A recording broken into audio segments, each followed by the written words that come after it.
Subscribe करें महिंद्रा गुरु YouTube channel को। अगर आपने सब्सक्राइब कर रखा है तो नोटिफिकेशन बेल पर क्लिक करें ताकि आपको सारे वीडियोस का अलर्ट मिलता रहे। Thank you.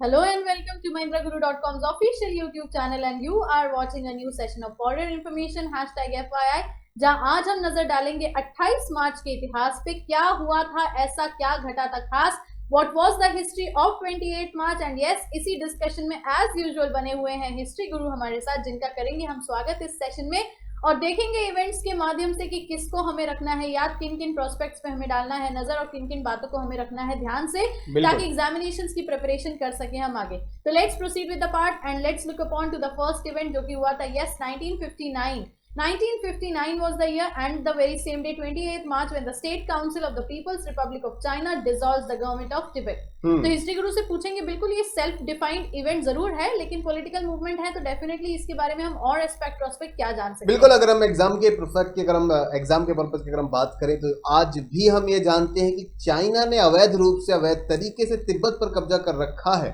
ये हम सभी जानते हैं। तो यहाँ पर उसी तरह के ही इवेंट की चर्चा की है कि आज के दिन 1959 को the state council of peoples of republic of China dissolve the government of the Tibet, यानी तिब्बत को उन्होंने अपने अधिकार क्षेत्र में लिया और वहां की सरकार को बर्खास्त किया। तो हम यह जानते हैं कि वहां के एक धर्म गुरु भी है जो कि भारत में शरण लिए, उनका नाम है दलाई लामा, जो कि उस समय धर्मशाला में, अगर हम बात करें धर्मशाला में एक निर्वासन का जीवन व्यतीत कर रहे हैं। तो कहीं ना कहीं चाइना की जो पॉलिसी है वह तिब्बत के लिए कब्जा करने की नीति से जुड़ी रही है। तो यह इवेंट उसी से जुड़ा हुआ है कि उन्होंने तिब्बत की सरकार को बर्खास्त किया और अपनी नीतियां और पॉलिसियां वहां पर लागू की। तो आज ही के दिन ये पर्टिकुलर इवेंट घटा जब उन्होंने तिब्बत की सरकार को बर्खास्त किया। बिल्कुल, बढ़ते हैं इसी के साथ अगले इवेंट की तरफ जो कि हुआ था 1977। 1977 was the year 28th March was the date when Morarji Desai formed government in India। बिल्कुल, तो मोरारजी देसाई ने गवर्नमेंट बनाई थी भारत में, तो इससे हम और क्या जान सकते हैं? बिल्कुल, ये जो पर्टिकुलर इवेंट है भारतीय राजनीति के इतिहास में एक बहुत ही बड़ा मूवमेंट और यूं कहीं एक बहुत ही बड़ा बदलाव था, बहुत ही बड़ा परिवर्तन था। क्योंकि आजादी के बाद से अगर देखा जाए 1947 से लेकर अगर हम 1977 तक देखें तो केवल और केवल सेंट्रल गवर्नमेंट में, केंद्र सरकार में केवल कांग्रेस पार्टी ने ही शासन किया और कांग्रेस पार्टी के ही प्रधानमंत्री बने रहे हैं। लेकिन 1970 में यानी कि 1977 में जनता पार्टी ने बहुमत हासिल किया। जनता पार्टी ने केंद्र सरकार में अपनी सरकार बनाई, अपनी गवर्नमेंट बनाई और प्रधानमंत्री के तौर पर जो चुने गए वह चुने गए मोरारजी देसाई। तो अपने आप में काफी बड़ा इवेंट था, जैसा कि मैंने आप सभी को बताया।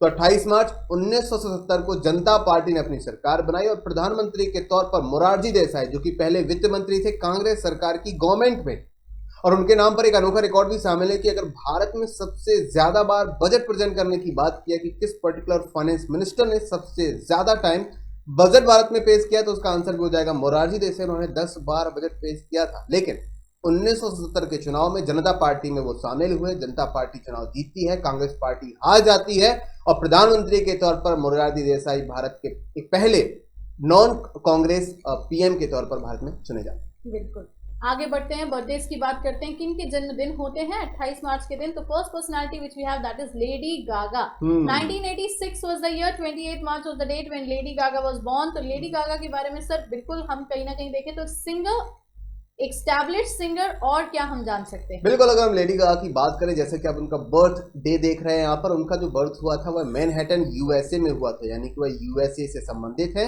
वह यूएसए की नागरिक है, सिटीजन है, यानी वह उस पर्टिकुलर कंट्री से बिलोंग करती हैं। इस तरह के क्वेश्चन भी एग्जाम के पॉइंट ऑफ व्यू से इंपॉर्टेंट हो सकते हैं। और इनके बारे में कुछ और हम इंपॉर्टेंट चीजें देखिए कि इकलौती सिंगर है या कुछ और भी दूसरे क्षेत्रों में उन्होंने अपना योगदान दिया है। तो she is an American singer, song writer and the actress and she has 12, अगर हम बात करें इनके बारे में, she has 12 Guinness world records and she include in the list of the world's 100 most powerful women from the 2010 to 2014। 2010 से लेकर 2014 तक विश्व की 100 सर्वाधिक शक्तिशाली महिलाओं की सूची में उन्होंने अपना स्थान बनाए रखा लगातार 4 साल। और उनके नाम पर, उनके सॉन्ग्स के नाम पर, उनके कंसर्ट्स के नाम पर लगभग 12 के आसपास उनके Guinness book world of the record शामिल है। तो जानी मानी सिंगर है, दुनिया की जानी मानी सेलिब्रिटी है लेडी गागा। आज ही के दिन इनका यूएसए में जन्म हुआ। बिल्कुल, आगे बढ़ेंगे नेक्स्ट की तरफ, तो we have the death personalities, that means किसकी पुण्यतिथि होती है 28 मार्च को, the personality which we have that is Guru Angad Dev ji. 1552 was the year, 28 March was the date when he died. तो गुरु अंगद देव जी के बारे में हम क्या जान सकते हैं? बिल्कुल, गुरु अंगद देव साहब के बारे में अगर हम बात करें व्यूअर्स, तो आपने जो पिछला सेशन देखा होगा उसमें हमने जो सिखों के तीसरे धर्म गुरु थे उनके बारे में भी डिस्कस किया था। तो आज एक कोइंसिडेंस ही है कि आज गुरु अंगद देव साहब जो कि सिखों के दूसरे धर्म गुरु थे उनका निधन हुआ था। तो अगर इनके हम जन्म की बात करें तो इनका जो जन्म हुआ था वह हुआ था मार्च 31 1504 यानी कि 31 मार्च। अगर हम बात करें इनके जन्म की, अगर मैं बात करूं तो 1504 में इनका जन्म हुआ था और आज के दिन इनका निधन हुआ था। इनके बारे में अगर मैं बता दूं, ये दूसरे नंबर के धर्म गुरु थे। तो हमें सभी को मालूम होना चाहिए कि जो सिखों के 10 धर्म गुरु थे उन्होंने सबसे पहले जो फर्स्ट नंबर के धर्म गुरु थे उनका नाम था Guru Nanak Dev ji.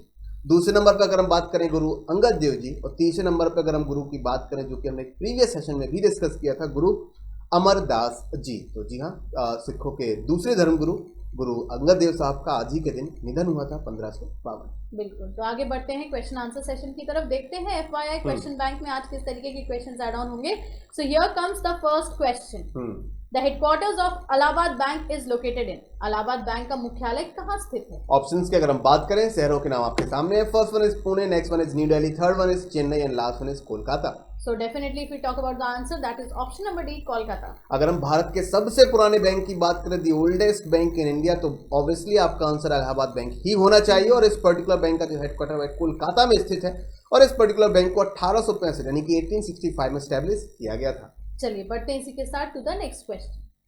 Who decides the interest rate on saving bank account? बचत बैंक खातों पर ब्याज की दर कौन निर्धारित करता है? बिल्कुल, ऑप्शंस की बात करें सेबी, नेक्स्ट अगर ऑप्शन की बात करें आरबीआई यानी कि reserve bank of India, individual bank यानी खुद व्यक्तिगत बैंक यानी उस पर्टिकुलर बैंक का बोर्ड डिसाइड करेगा, या लास्ट ऑप्शन की अगर हम बात करें गवर्नमेंट ऑफ यानी भारत सरकार डिसाइड करेगी। So definitely if you talk about the answer, so here it is option number C, individual bank. बिल्कुल, इंडिविजुअल बैंक यानी बैंक। अगर हम आरबीआई की बात करें तो आरबीआई एक रेंज बैंकों को दे देता है, एक समय, अगर यूं कहें कि एक दर की एक रेंज, एक सीमा दे देता है। उन पर्टिकुलर रेंज के बीच में बैंक जो चाहे अपने इंटरेस्ट रेट को तय कर सकते हैं। यह पर्टिकुलर उस बैंक के बोर्ड पर डिपेंड करता है जो पर्टिकुलर बैंक उस इंटरेस्ट रेट को अनाउंस करता है। बिल्कुल, क्योंकि यहाँ अगर देखें तो प्रॉफिट मार्जिन या प्रॉफिट मेकिंग पॉइंट होता है बैंक के पास ये, क्योंकि हम भी कैलकुलेट ऐसे ही करते हैं कि इस बैंक में अकाउंट खुलवाएं जिस बैंक का सेविंग्स अकाउंट का इंटरेस्ट रेट ज्यादा हो। और आरबीआई ने यह डिसीजन इसलिए बैंकों पर छोड़ रखा हो ताकि मार्केट में कंपटीशन की जो एक फीलिंग है, कंपटीशन की एक जो भावना है वह बनी रहे। डेफिनेटली। बढ़ते इसी के साथ to the next question. CASA abbreviation stands for. CASA किसका संक्षिप्त रूप है? ऑप्शंस की अगर हम बात करें, first one is current account and saving account, next one is currency authority and smart account, third option की अगर हम बात करते हैं cumulative account and smart account, and last one is current association and saving account. So definitely if you talk about CASA की, तो ये है करंट अकाउंट और सेविंग अकाउंट, यानी option number A is right answer. Current account and saving account option A यहाँ पर बिल्कुल सही है, क्योंकि बैंकों के पास जो डिपॉजिट्स आती है उसको हम कासा डिपॉजिट्स में शुमार करते हैं। कासा के अंदर करंट अकाउंट और सेविंग अकाउंट की जो टोटल डिपॉजिट होती है उसे हम एक इकोनॉमिक टर्म के तौर पर कासा कहते हैं। चलिए बढ़ते हैं इसी के साथ to the next question. Which one combination is not true? कौन सा एक मिलान सत्य नहीं है? ऑप्शंस की बात करें, यहाँ पर बैंक और हेडक्वार्टर्स की बात की जा रही है। अगर फर्स्ट ऑप्शन की बात करें, पंजाब नेशनल बैंक का जो हेडक्वार्टर न्यू दिल्ली। अगर अगले ऑप्शन की बात करें, state bank of India Mumbai. Third option की बात करें, सिंडिकेट बैंक मणिपाल। और लास्ट ऑप्शन की अगर हम बात करें, union bank of India new Delhi. So definitely if we talk about the answer, here it is option number D, Union Bank of India, बिल्कुल। अगर हम यहाँ पर बैंक और हेडक्वार्टर्स की बात करें तो बाकी तीनों ऑप्शन सही हैं, लेकिन ऑप्शन नंबर डी जो यूनियन बैंक ऑफ इंडिया है, तो यूनियन बैंक का हेडक्वार्टर न्यू दिल्ली ना होकर मुंबई है। बिल्कुल। बढ़ते हैं इसी के साथ to the next question. Headquarter of Indian Overseas Bank is situated in which city? भारतीय ओवरसीज बैंक का मुख्यालय किस शहर में स्थित है? बहुत ही आसान और सीधा सा प्रश्न है आपके सभी के लिए। और ऑप्शंस की बात करें, कोलकाता में, न्यू दिल्ली में, मुंबई में या चेन्नई में। सो डेफिनेटली आंसर यहाँ है चेन्नई। बिल्कुल, जिन बैंकों के नाम इंडियन वर्ड से शुरू होते हैं उन बैंकों के जो हेडक्वार्टर्स हैं वह चेन्नई में ही स्थित है। जैसे इंडियन बैंक की बात करूं उसका भी हेडक्वार्टर चेन्नई में, और इंडियन ओवरसीज बैंक की भी बात करूं तो उसका हेडक्वार्टर भी चेन्नई में ही है। बिल्कुल। तो बढ़ते हैं इसी के साथ to the next question. Choose the option which is most appropriate regarding banks and their head offices. विकल्प का चुनाव करिए जो बैंकों तथा उनके मुख्यालयों के संदर्भ में सबसे उपयुक्त है। ऑप्शंस की अगर बात करें, विजया बैंक जिसका हेडक्वार्टर बेंगलोर में है, पंजाब एंड सिंध बैंक क्या उसका हेडक्वार्टर हैदराबाद में है, यूको बैंक क्या उसका हेडक्वार्टर न्यू दिल्ली में है, और last one is PNB Mumbai. So definitely if we go up for the answer, here it is option number A, Vijaya Bank, Bangalore. बिल्कुल, विजया बैंक का जो हेडक्वार्टर है वह बेंगलोर में स्थित है। बाकी जो तीनों ऑप्शन हैं उनके जो हेडक्वार्टर्स वह गलत हैं। अगर हम पंजाब एंड सिंध बैंक की बात करें, इसका जो हेडक्वार्टर है वह न्यू दिल्ली में स्थित है। यूको बैंक की बात करें, इस पर्टिकुलर बैंक का जो हेडक्वार्टर है कोलकाता में स्थित है। और पीएनबी की बात करूं तो पीएनबी का जो हेडक्वार्टर है वह न्यू दिल्ली में स्थित है। चलिए बढ़ते हैं इसी के साथ to the next question. What does the letter R denote in the abbreviation BR Act which controls banking activities in the country?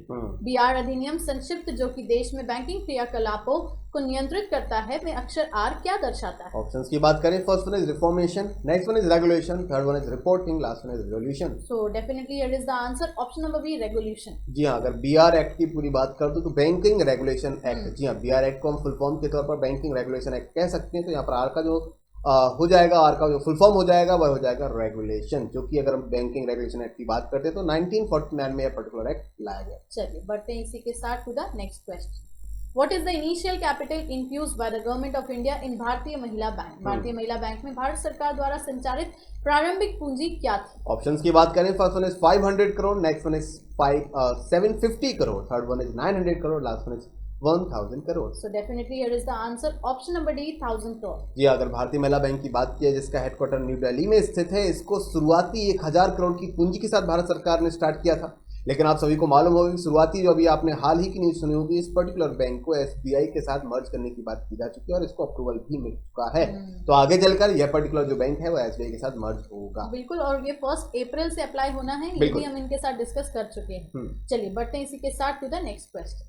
What was the old name of Axis Bank? Axis Bank का पुराना नाम क्या था? Options की अगर हम बात करें, first one is Centurion Bank, next one is UTI Bank, third one is Global Trust Bank और last one is City Union Bank. So definitely here is the answer option number B, UTI Bank. बिल्कुल, unit trust of India. अगर हम UTI की बात करें तो unit trust of India इसका पूरा नाम हो जाएगा। 2007 में यूटीआई बैंक का नाम चेंज करके एक्सिस बैंक में कन्वर्ट किया गया था। और एक्सिस बैंक और यूटीआई बैंक की अगर मैं बात करूं, वही पहला बैंक था जिसने भारत में सबसे पहले म्यूचुअल फंड्स को भी स्टार्ट किया। चलिए बढ़ते हैं इसी के साथ to the last question of the session.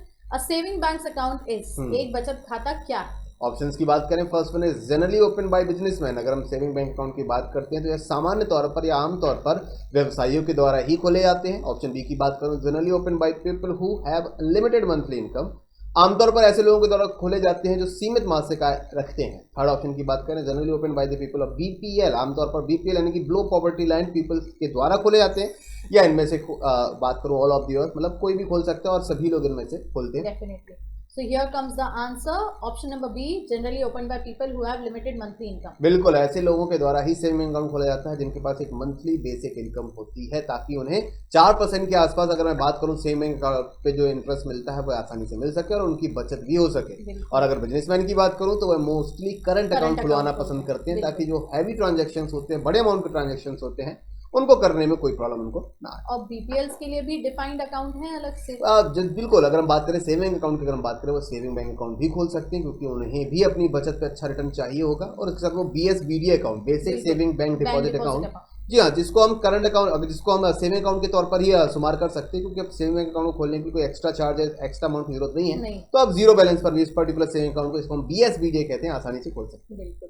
तो इसी के साथ we'll end up this session. Do not forget to click on the like button before getting offline. Do comment us and tell us what are your requirements so that we can work upon, and yes, share the video link so that maximum of your friends can know what was the history of 28 March. Subscription अगर अभी तक आपने हमारे channel का नहीं किया है तो जल्दी से सब्सक्राइब कर लीजिए, क्योंकि सब्सक्रिप्शन के साथ ही आप हमारे साथ हमेशा बने रहेंगे। बस अंत में इतना ही कहेंगे आपसे कि अगली मुलाकात फिर होगी फॉर इन्फॉर्मेशन के नए सेशन में। तब तक के लिए खुश रहिए, ख्याल रखिए, पढ़ते रहिए, भूलिएगा मत, आपकी सफलता में ही हमारी सफलता। Thank you so much.